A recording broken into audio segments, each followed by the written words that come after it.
नमस्कार दोस्तों, आज हम पढ़ेंगे लेखन परंपरा की शुरुआत। तो आइए देखते हैं लेखन परंपरा की शुरुआत। इसके पहले हम लोग पढ़ चुके थे इतिहास के स्रोत। तो जो इतिहास के स्रोत थे, ठीक है, तो वो हमारे लेखन परंपरा में जो कवि या रचनाकार जो भी आए होंगे तो वो स्रोत कहीं ना कहीं से उठाए होंगे। तो वो स्रोत कहाँ से उठाए थे जो मैंने पढ़ा चुका हूँ इसके पहले, ठीक है। तो इसके आगे हम लोग अब देखते हैं लेखन परंपरा की शुरुआत। तो लेखन परंपरा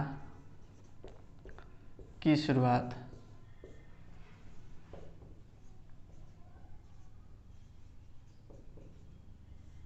ठीक, आप सबको ये देखना हेडिंग है। तो लेखन परंपरा शुरुआत तो हुआ था, ठीक है, तो कोई ना कोई पद्धति अपनाई गई होगी। तो हम लोग देख लेते हैं पहले नंबर पर, एक नंबर डाल लीजिए। तो पहले नंबर पर किस पद्धति से इसकी शुरुआत हुई थी, तो देखते हैं सबसे पहले किस पद्धति पर लिखा गया था। तो वर्णानुक्रम पद्धति।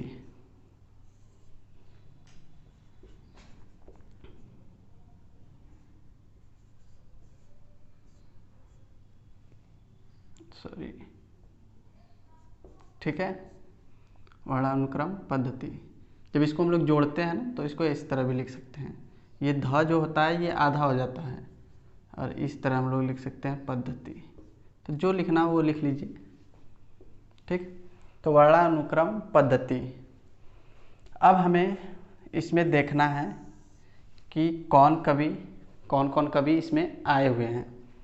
तो हम लोग देखते हैं सर्वप्रथम एक रचनाकार थे गारसा दत्तासी। गारसा दत्तासी ये कहाँ के थे, तो ये फ्रांस के थे। इनका जन्म कहाँ हुआ था, फ्रांस के, लेकिन ये एक फ्रेंच विद्वान भी थे। तो इन्होंने एक रचना लिखी, भारत के इतिहास के संबंधित एक रचना लिखी। उस रचना का नाम क्या था उसको मैं बताता हूँ, और किस सन में लिखा, तो वो 1839 ईस्वी में इन्होंने लिखा। तो 1839 ईस्वी में इन्होंने लिखा था। तो उस ग्रंथ का हम लोग नाम देख लेते हैं। तो उस ग्रंथ का नाम क्या था, इस्तवार द ला लिटरेत्यूर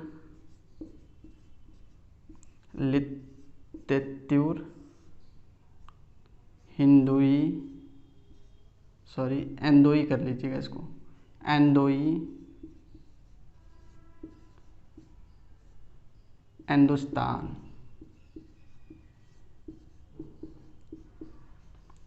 हिंदुस्तानी, ठीक। तो पूरा नाम क्या था, इस्तवार द ला लिटरेत्यूर एंदोई हिंदुस्तानी, ठीक, ये था। अब जब ये कहाँ के थे, फ्रांस के थे, और किस भाषा के विद्वान थे, यहाँ पर लिख लीजिए, ये जन्म था उनका और ये विद्वान। तो वे फ्रेंच भाषा के विद्वान थे, फ्रेंच के, ठीक। जब ये फ्रेंच के विद्वान थे तो ये पुस्तक भी किस में लिखेंगे, तो फ्रेंच भाषा में। तो यहाँ पर भाषा जो होगी कौन सी होगी, फ्रेंच। अब जब फ्रेंच में लिखे थे, अब इसके बाद इन्होंने फ्रेंच भाषा में तो लिख दिया। अब यहाँ पर इन्होंने कितने कवियों का वर्णन किया या कितने रचनाकारों का उसमें जिक्र किया, तो टोटल 738 रचनाकार। तो कुल 738 रचनाकार थे। तो 738 में से उन्होंने बताया कि इसमें से केवल 72 हिंदी के थे और बचे कितने, 666 बचे होंगे। तो ये उर्दू के थे,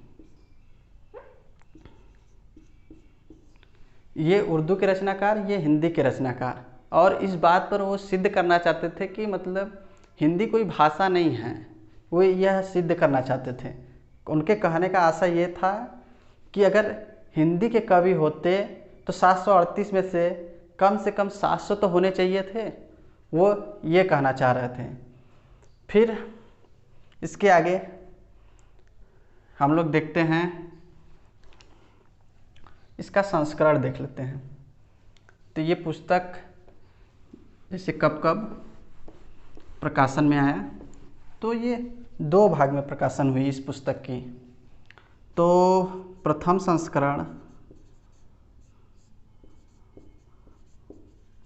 संस्करण का अर्थ यहाँ पर ये होता है, जब पुस्तक एक बार पहली बार छपती है तो वो प्रथम संस्करण और उसमें कई भाग हो सकते हैं, और जब दूसरी बार छपेगा तो द्वितीय संस्करण होता है, तो उसमें भी हो सकते हैं। तो प्रथम संस्करण में 2 भाग हुए, तो प्रथम भाग और द्वितीय भाग। तो इसमें ये देखना था कि प्रथम भाग जो था वो कब प्रकाशन हुआ, तो 1839 ईस्वी में, और द्वितीय भाग का जो प्रकाशन हुआ 1847 ईस्वी में। ठीक, अब द्वितीय संस्करण, इसके बाद द्वितीय संस्करण भी प्रकाशन में आया। संस्करण, तो द्वितीय संस्करण जो आया उसके 3 भाग हुए, प्रथम और द्वितीय तृतीय। तो प्रथम भाग, द्वितीय भाग यहाँ पर दिख रहा होगा, ठीक है, तृतीय भाग। तो प्रथम 2 भाग जो थे, पहले 2 भाग मतलब प्रथम और द्वितीय संस्करण का, तो वो 1870 ईस्वी में प्रकाशन हुआ, और जो तृतीय भाग था 1871 ईस्वी में। यहाँ से भी क्वेश्चन कभी कभी पूछ लेता है। तो अब यहाँ पर प्रश्न ये उठता है कि ठीक है, प्रकाशन तो हो रहा है, तो वो प्रकाशन करने वाली संस्था का नाम क्या है, यहाँ से भी क्वेश्चन आ जाता है। तो उसका नाम क्या है, प्रकाशक स्थल, जहाँ से ये प्रकाशन होता था, तो उसका नाम क्या था, तो उसका नाम था the oriental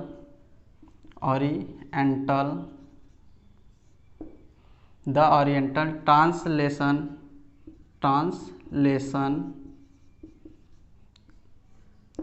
committee of Ireland. ये था प्रकाशक स्थल,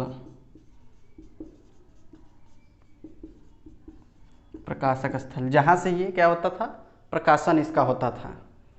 अब इसके आगे हम लोग देखेंगे कि इसके अनुवादक, तो अब देखते हैं हम लोग ये अनुदित करने वाले व्यक्तियों को। अनुदित का अर्थ होता है अनुवाद। अब वो अनुवाद एक लोग फारसी में किए थे, एक लोग हिंदी में। तो हम लोग देख लेते हैं कि फारसी में किन्होंने किया था और हिंदी में, क्योंकि फारसी वाले पहले किए थे और इसके बाद हिंदी में अनुवाद किया गया। तो फारसी में किन्होंने करवाया था, तो वो थे मौलवी करीमुद्दीन।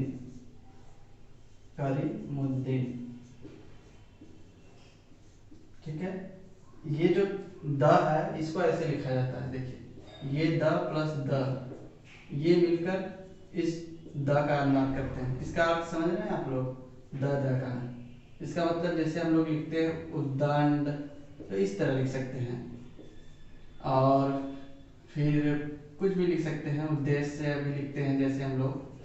तो ये सब क्या है, ऐसे लिख सकते हैं इसको। करीमुद्दीन मत पढ़िएगा, ठीक है, करीमुद्दीन। ये कब किए थे, तो 1848 ईस्वी में फारसी में अनुवाद। और उस पुस्तक की नाम क्या था, तो तज़किरा, सभी इस तरफ से रहेगा, तज़किरा ई सुराई, तज़किरा ई शुअराई। और इसमें इन्होंने 1004 रचनाकार का जिक्र किया है, और जिसमें से कहते हैं सिर्फ 62 रचनाकार जो थे वो किसके थे, तो वो 62 रचनाकार जो थे वो हिंदी के थे। तो वो कहते हैं कि 62 रचनाकार जो थे वो हिंदी के हैं, और सभी क्या हैं, तो वो उर्दू के हैं। तो अब देखते हैं कि हिंदी, इससे पहले ये देख लेते हैं इसका प्रकाशक स्थल जो था वो दिल्ली था, दिल्ली से हुआ था, दिल्ली कॉलेज से, क्योंकि ये दिल्ली के ही रहने वाले थे मौलवी जी, और ये हिंदी के। तो हिंदी का किन्होंने किया था, तो हिंदी का आपका 1853 ईस्वी में, कहीं कहीं 52 दिया रहता है तो आप 53 मानिएगा, क्योंकि 53 ही सही है। तो 53 में इन्होंने क्या किया था, तो पहले हम लोग देख लेते हैं कौन रचनाकार थे, तो वो थे लक्ष्मी सागर वार्ष्णेय, लक्ष्मी सागर वार्ष्णेय, ये थे हमारे रचनाकार लक्ष्मी सागर वार्ष्णेय। इन्होंने हिंदुई साहित्य का इतिहास लिखा हिंदी में, इसी का देखिए ये अनुवाद जो हो रहा है इसी का, इस्तवार द ला लिटरेच्योर एंदोई हिंदुस्तानी का ही क्या हो रहा है, अनुवाद हो रहा है। ये कोई अलग पुस्तक नहीं है, उसी का अनुवाद किया गया है और थोड़ा बहुत मॉडिफाइड किया गया होगा। ठीक है, तो हम लोग देखते हैं इसके आगे। तो इन्होंने हिंदुई साहित्य का इतिहास, साहित्य का इतिहास कब लिखा था, तो वो मैंने बताया आपको 1853 ईस्वी में क्या किया, इसका अनुवाद इस नाम से किए हैं। और इन्होंने इसमें 358 रचनाकार के बारे में बताया। कुल रचनाकार कितने थे, 358, जिसमें से केवल इन्होंने कहा कि 220 जो थे हिंदी के रचनाकार हैं। हिंदी के रचनाकार कितने थे, इसमें से 220। तो अब इसके आगे हम लोग चलते हैं।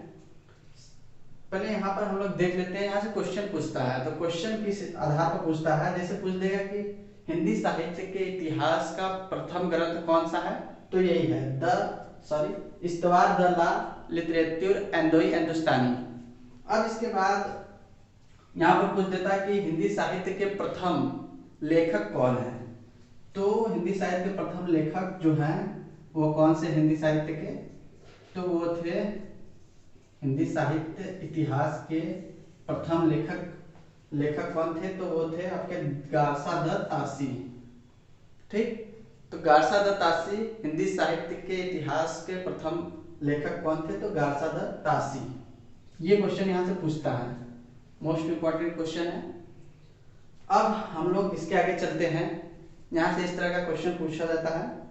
और जब इन्होंने लिखा था, गारसा द तासी ने अपना एक कथन दिया था लास्ट में कि मैं उर्दू का पक्षपाती हूँ और हिंदी को विभाषा या बोली कहिए, ठीक है, विभाषा या बोली कहना उचित नहीं है। यह कथन किसका है, तो ये पूछा जाता है, तो यह गारसा द तासी का ही कथन है।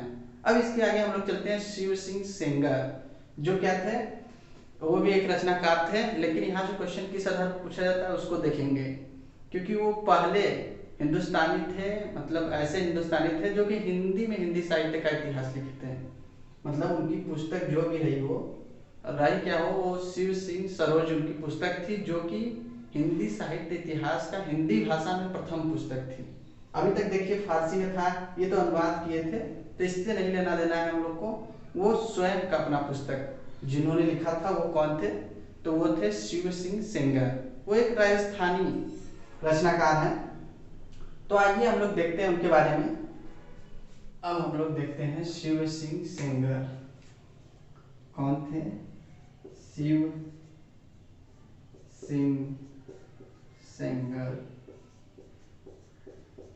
ये राजस्थानी कवि थे। कौन से कवि, राजस्थानी कवि। इनकी रचना जो थी तो वो थी, पहले हम लोग ये देख लेते हैं किस भाषा में थी, तो वो इन्होंने हिंदी में सर्वप्रथम लिखा था। और कब लिखा था, 1883 ईस्वी में। अब इन्होंने रचना कौन से किया था, तो वो अपने ही नाम पर किए थे, शिव सिंह सरोज। ऐसे सरोज का अर्थ क्या होता है वो तो आप लोग जानते ही होंगे। इस सरोज का अर्थ कमल होता है पर्यायवाची में।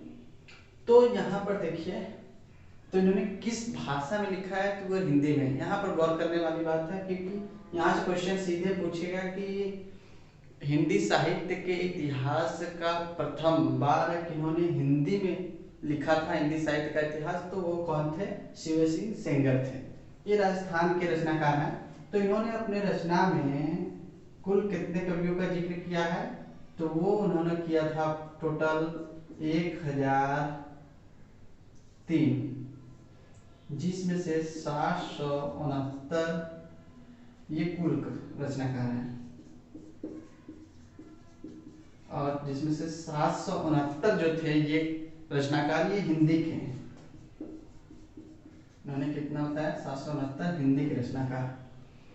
अब यहाँ पर इन्होंने क्या किया था, इसका प्रकाशन। तो यहाँ पर देख लेते हैं इनका प्रकाशन कब हुआ था। प्रकाशक स्थल तो प्रकाशक स्थल जो है वो कहाँ से हुआ था, तो नवल किशोर प्रेस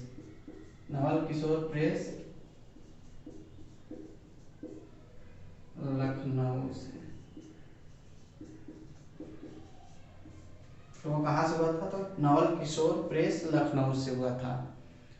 अब यहाँ से क्वेश्चन, यहाँ से इन्होंने जो किया था, यहाँ से ज्यादातर क्वेश्चन यही से बनाता है, लेकिन एक दो पॉइंट और देख लेते हैं हम लोग कि इन्होंने, इनका पेशा क्या था। तो ये पेशे से क्या थे, इंस्पेक्टर थे।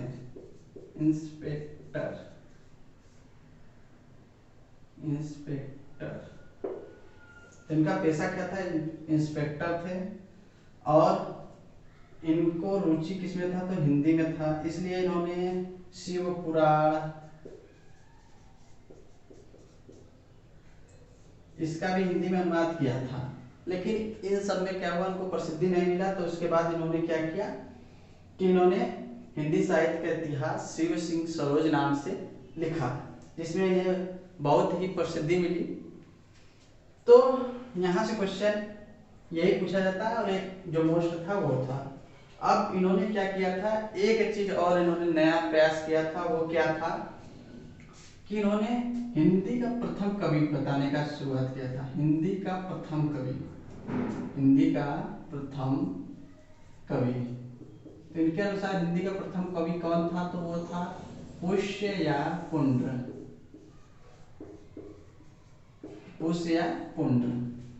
अब इसके पहले गासा दत्तासी थे, तो उन्होंने नहीं बताया था, उन्होंने कोई प्रयास नहीं किया था कि मतलब हिंदी के प्रथम कवि कौन थे। तो इस पर मौन थे वो। मगर उन्होंने क्या बताया था, जैसे ये वर्णानुक्रम पद्धति है, तो इसका अर्थ क्या होता है वर्णानुक्रम, शायद मैंने बताया नहीं आप लोगों को। चलिए अभी बता देता हूँ। जैसे वर्णानुक्रम, जैसे हम लोग स्कूल में पढ़ते थे, तो हम लोग का नाम कैसे चालू होता था। पहले देखिए अ से आता था, फिर आ से, फिर से ई, फिर यहाँ से क से, फिर ह तक, क्योंकि परंपरागत जो व्यंजन होता है क से ह तक ही होता है। तो यहाँ तक आता था। तो इन्होंने बताया था कि जो हम इन्होंने अपने अ के हिसाब से रखा था अंगद जो रखा था इन्होंने, ये रीतिकाल में कवि है। अब आप ये बताइए, आदिकाल से शुरुआत हो रहा है हिंदी साहित्य का, आदिकाल से हिंदी साहित्य का शुरुआत हो रहा है, और वो रीतिकाल के कवि को सबसे पहले स्थान पर रख दे रहे हैं। क्या ये उचित होगा? नहीं। इसीलिए वर्णानुक्रम पद्धति कोई लोकप्रिय पद्धति नहीं होती है। अब यहाँ पर इन्होंने अंतिम जो ह से आएगा वो हेमंत को लिए थे। किसको लिए थे? हेमंत को। तो ये कोई प्रथम कवि की जिक्र नहीं किया था इन्होंने, प्रथम स्थान पर रखा था जैसे अल्फाबेटली के हिसाब से। ठीक, तो यहाँ पर सबसे पहले इन्होंने शुरुआत किया था, तो वो शुरुआत करने वाले व्यक्ति कौन थे? तो शिव सिंह सेंगर थे। ये क्वेश्चन पूछता है, ठीक है। यहाँ से पूछ देगा शिव सिंह सेंगर के अनुसार हिंदी के प्रथम कवि कौन थे? तो पुंड्र या पुष्य थे। ये पहली बार प्रयास किया गया है, ये भी ध्यान रखिएगा। तो हो सकता है पूछ ले यहाँ पर क्वेश्चन कि हिंदी साहित्य के इतिहास में प्रथम बार किन्होंने प्रयास किया हिंदी के प्रथम कवि को बताने का, तो वो थे शिव सिंह सेंगर। यहाँ से इतना ही क्वेश्चन पूछेगा। अब हम लोग चलते हैं एक नए पद्धति की ओर। वो पद्धति है कालानुक्रम पद्धति। तो आइए देखते हैं। तो कालानुक्रम पद्धति,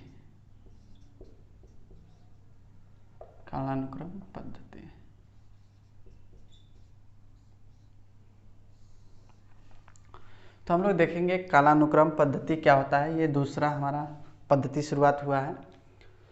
तो इसका सर्वप्रथम किस रचनाकार ने प्रयोग किया और किस आधार पर किया, वो हम लोग देखेंगे। कालानुक्रम का अर्थ देखिए पहले यहाँ पर। जैसे मैं कह रहा हूँ कि एक लोग 1600, एक लोग 1700, एक लोग 1800, ये जन्म हुआ है रचनाकार के। तो अब ये बताइए, अब सबसे पहले हमें किससे पढ़ना चाहिए? 1600 वाले का जिसका जन्म हुआ है, फिर 1700, फिर 1800, ये क्रम के अनुसार पढ़ना चाहिए ना, तो काल के क्रम के अनुसार पढ़ना चाहिए, वही क्या है, काला क्रम अनुसार। तो हमको ये देखना था यहाँ पर कि जैसे देखिए इसके पहले हम लोगों ने पढ़ा वर्णानुक्रम, तो वर्णानुक्रम में क्या था, तो वर्ण के अनुसार कि अ के बाद आ, अब चाहे वो पहले आया हो या बाद में पैदा हुआ, उससे कोई मतलब नहीं है, वो रख दिए लाइन से, इसलिए वो क्या है, वो इतना लोकप्रिय नहीं पद्धति हुई। और ये सबसे लोकप्रिय पद्धति, यहाँ से एक क्वेश्चन पूछ लेगा कि सबसे लोकप्रिय पद्धति कौन है, सबसे लोकप्रिय,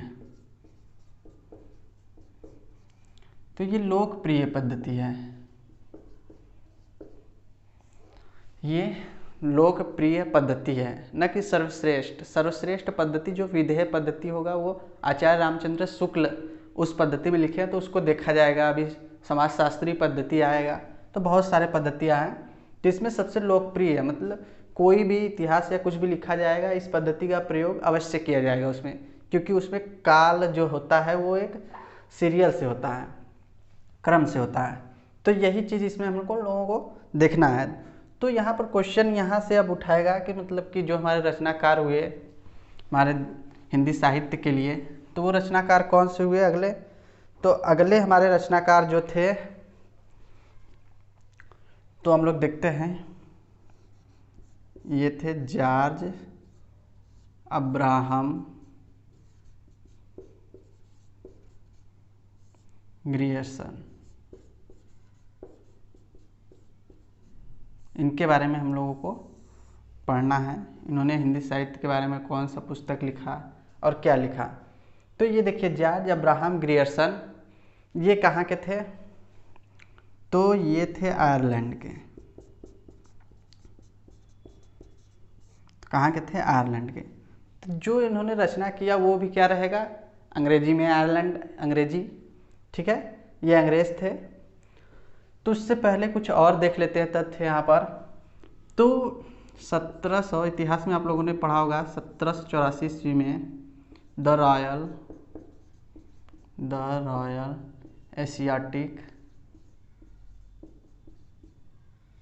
Asiatic Society of Bengal, Society of Bengal, ये एक संस्था थी, the Royal Asiatic Society of Bengal. तो यहाँ पर क्या हुआ था कि यहाँ पर ये नियुक्त हुए, जॉर्ज अब्राहम ग्रियर्सन नियुक्त हुए, और उसी समय एक विशेषांक निकाला गया, और वो विशेषांक कब निकाला गया था, 1888 ईस्वी में, ठीक, 1888 ईस्वी में एक विशेषांक निकाला गया। उस विशेषांक का हम लोग नाम देख लेते हैं, तो द मॉडर्न वर्नाकुलर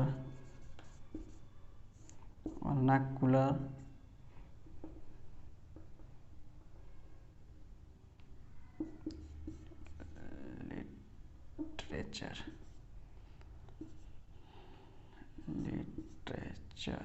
इसको लिटरेचर कर लीजिए, लिटरेचर ऑफ नॉर्थ हिंदुस्तान, इस नाम से निकाला गया था, ठीक है। तो the modern vernacular literature of north Hindustan, इस नाम से एक विशेषांक निकाला गया। और फिर इसके बाद जॉर्ज अब्राहम ग्रियर्सन ने फिर उसी के कुछ समय बाद 1889 में, देखते हैं 1889 में उन्होंने क्या किया। तो देखिए 1889 में उन्होंने अंग्रेजी भाषा में, किस भाषा में, अंग्रेजी भाषा में, इसी का क्या किए, अपने पुस्तक में जिक्र किया। और जिक्र में क्या लिखे उस पुस्तक का नाम, तो the modern vernacular literature of, यहाँ पे जो नॉर्थ लिखा था ना उसको हटा दिया। उन्होंने कहा कि इसमें कुछ कवि साउथ के भी तो है, इसलिए नॉर्थ को हटाकर उन्होंने क्या किया, हिंदुस्तान, और हिंदुस्तान, हिंदुस्तान, तो ये लिख दिया इन्होंने। तो कौन सा था? The modern vernacular literature of Hindustan. अब इसमें उन्होंने कितने कवियों का, कितने रचनाकारों का जिक्र किया? तो कुल रचनाकार कितने थे इसमें? 952 कुल रचनाकार थे। और हिंदी के रचनाकार, और ये सब क्या थे? हिंदी के रचनाकार। इसमें उर्दू के बारे में कुछ नहीं बताया गया है, उर्दू कवियों के बारे में। अब इसके बाद हम लोग देखेंगे कि इसका हिंदी में अनुवाद किन्होंने किया। ये अंग्रेजी भाषा में था, ये अंग्रेजी भाषा कैसी थी? तो अंग्रेजी। अब हिंदी में किन्होंने अनुवाद किया? तो वो थे लाल किशोरी लाल गुप्त। पूरा नाम लिखिए, किशोरी लाल गुप्त। किशोरी लाल गुप्त थे। 1957 में ईस्वी में इन्होंने क्या किया था? तो हिंदी में अनुवाद किया था। उसका क्या नाम रखा था? प्रथम हिंदी साहित्य का इतिहास। प्रथम हिंदी साहित्य का इतिहास। इसका शीर्षक क्या रखा? प्रथम हिंदी साहित्य का इतिहास। ये हो गया। यहाँ से इतना लगभग क्वेश्चन पूछा जाता है। और यहाँ पर एक चीज़ और देख लेते हैं। यहाँ से एक क्वेश्चन और आता है, जैसे ये कालानुक्रम पद्धति का प्रयोग सर्वप्रथम इन्होंने किया था। तो यहाँ से इन्होंने जैसे कि देख लेते हैं, पहला नंबर, दूसरा नंबर 11, तो इन्होंने कुल 11 कालों में विभाजित किया था। हिंदी साहित्य को इन्होंने कितने? 11 कालों में विभाजन। हिंदी साहित्य का कितने भागों में? तो 11। ठीक, 11 काल। जैसे इनका पहला था चारण, जैसे आदिकाल को इन्होंने चारण कहा। फिर उसके बाद दूसरा को बोला इन्होंने 15वीं शताब्दी का धार्मिक पुनर्जागरण। ठीक। और इसी तरह इन्होंने लास्ट में क्या कहा कि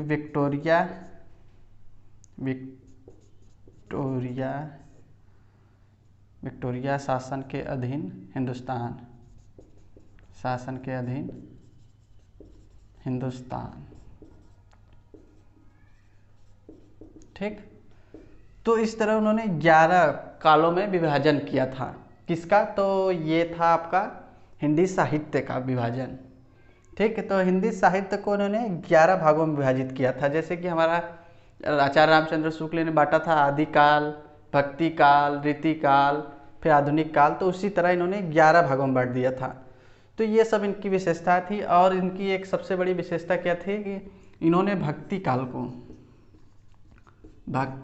को स्वर्ण युग का काल कहा। स्वर्ण युग का काल। तो अब हम लोग देख लेते हैं यहाँ से क्वेश्चन किस प्रकार से पूछे जाते हैं। तो यहाँ से क्वेश्चन ये पूछा जाता है कि कालानुक्रम पद्धति का प्रयोग सर्वप्रथम किसने किया?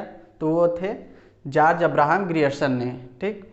अब इसके बाद पूछता है कि सबसे लोकप्रिय पद्धति, तो सबसे लोकप्रिय पद्धति कौन है? यही है। और काल विभाजन सर्वप्रथम इन्होंने ये किया था। यहाँ से ये पूछ देता है कि आदिकाल का उन्होंने क्या नामकरण किया था? तो चारण काल। यहाँ से क्वेश्चन आ जाता है। और इनके पुस्तक का नाम ये पूछ लेता है कि हिंदी में किन्होंने अनुवाद किया था? किशोरी लाल गुप्त 1957 ईस्वी में। और उसका नाम क्या था? तो प्रथम हिंदी साहित्य का इतिहास। यहाँ से ये पूछ लेता है और इनकी पुस्तक का ये नाम पूछ लेता है। तो इस तरह से कुछ क्वेश्चनों को यहाँ से पूछा जाता है। तो यहाँ से ये क्वेश्चन हो गया। अब इसके आगे हम लोग चलेंगे मिश्र बंधुओं पर। तो मिश्र बंधुओं के बारे में हम लोग पढ़ते हैं कि मिश्र बंधुओं ने क्या किया था। मिश्र बंधु, तो बंधु का अर्थ यहाँ पर मतलब ये है 3 बंधु भाई। ठीक है। मिश्र मतलब जो मिश्र उनकी जाति एक तरह से मान लेते हैं। तो मिश्र बंधु मतलब 3 भाइयों की बात कर रहा है। तो कौन 3 भाई थे? तो देखिए, एक गणेश, गणेश बिहारी मिश्र, और फिर उसके बाद गणेश के बाद आते हैं श्याम बिहारी मिश्र, फिर उसके बाद सुखदेव बिहारी मिश्र। अब इन्होंने मिलकर एक रचना किया। कब किया? 1913 में। और किस नाम से किया? तो वो था मिश्र बंधु विनोद। तो क्या नाम था? मिश्र बंधु विनोद के नाम से। ये हिंदी भाषा में ही था। अब ये हिंदी भाषा में था, तो इसके आगे हम लोग देखते हैं। तो इसका प्रकाशन, प्रकाशक, पहले प्रकाशक देख लेते हैं। प्रकाशक कौन था? तो वो था नागरी प्रचारणी सभा काशी। अब इसका प्रकाशन दो भाग में होता है। तो प्रथम प्रकाशन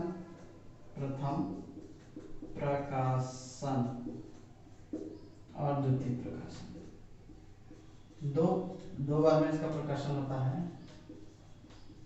तो प्रथम प्रकाशन के अंतर्गत प्रथम, द्वितीय और तृतीय तीन भागों का प्रकाशन 1913 ईस्वी में होता है। तो प्रथम प्रकाशन जो 1, 2 और 3 भाग जो थे, उसका प्रकाशन 1913 ईस्वी में होता है। जबकि चतुर्थ प्रकाशन था उसका 1934 ईस्वी में होता है। किस ईस्वी में? 1934 में। द्वितीय प्रकाशन में चतुर्थ भाग का प्रकाशन कितने सन में होता है? तो 1934 ईस्वी में। ये तो हो गया यहाँ से। अब इसके पहले इन्होंने 1910 में एक और रचना किया था, वो था हिंदी नवरत्न। तो इसमें इन्होंने 3 भागों में बांट दिया था इसको, 3 लोगों को लेकर। तो देखते हैं इसमें। तो पहले इसको इन्होंने कर दिया था बृहत्त्रयी,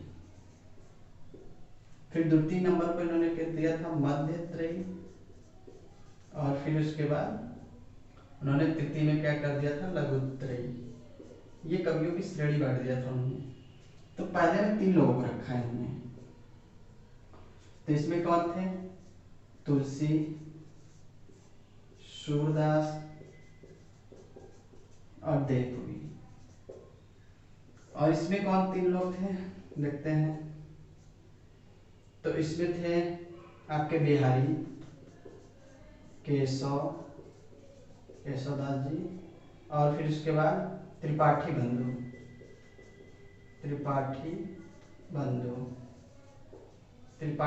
में अगर हम लोग देखें तो त्रिपाठी बंधु का अर्थ यहाँ पर ये था, 2 कवि थे। एक थे भूषण त्रिपाठी,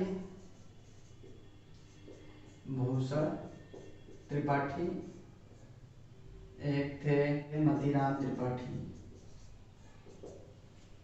तो ये देखिए, बृहत्त्रयी में तुलसीदास, सूरदास और देव थे। मध्यत्रयी में बिहारी, केशव, त्रिपाठी बंधु में 2 लोग थे, भूषण और मतीराम। अब लघुत्रयी में कौन थे? तो कबीर थे, चंद्रबरदाई थे, और फिर उसके बाद हरिश्चंद्र थे। तो इतने कवियों को इन्होंने हिंदी नवरत्न में रखा था। तो यहाँ से लगभग, और एक चीज और देख लेते हैं। यहाँ पर इन्होंने कवियों की संख्या ये नहीं बताया मैंने। रचनाकार, तो टोटल रचनाकार कितने थे? 4, 5, 9, मतलब 4591 कवि थे। राउंड फिगर में कभी कभी ये भी दे सकता है 5000। तो ये देखिए इतने कवि थे, और ये टोटल हिंदी के ही कवि इन्होंने दिखाया है। यहाँ पर उर्दू का कोई जिक्र नहीं किया है, उर्दू कवियों के। तो यहाँ से लगभग इतने क्वेश्चन आएंगे। तो ये इम्पोर्टेंट था। अब इसके बाद हम लोग आगे देखेंगे, और यहाँ से कुछ क्वेश्चन और भी पूछे जाते हैं, जिसको हम लोग देख लेते हैं। तो इसमें एक क्वेश्चन एक और है, जैसे कि देखिए यहाँ पर नामवर सिंह थे। एक हमारे डॉक्टर नामवर सिंह थे, ठीक, ये रचनाकार है। तो इन्होंने क्या कहा था कि हिंदी पंचांग, मतलब हिंदी का पंचांग किसको, मिश्र बंधु विनोद को, इसको क्या कहे थे, हिंदी का पंचांग है। तो हिंदी का पंचांग है, तो यहाँ से क्वेश्चन डायरेक्ट पूछ सकता है, हिंदी का पंचांग कौन है, तो मिश्र बंधु विनोद को किसने कहा, नामवर सिंह ने। और मिश्र बंधु विनोद में प्रथम कवि, तो प्रथम कवि किसको माना गया था, तो वो भी थे ब्रज भाषा के। उन्होंने किसको बताया, ब्रज भाषा के प्रथम कवि कौन थे, तो वो थे सारंगधर।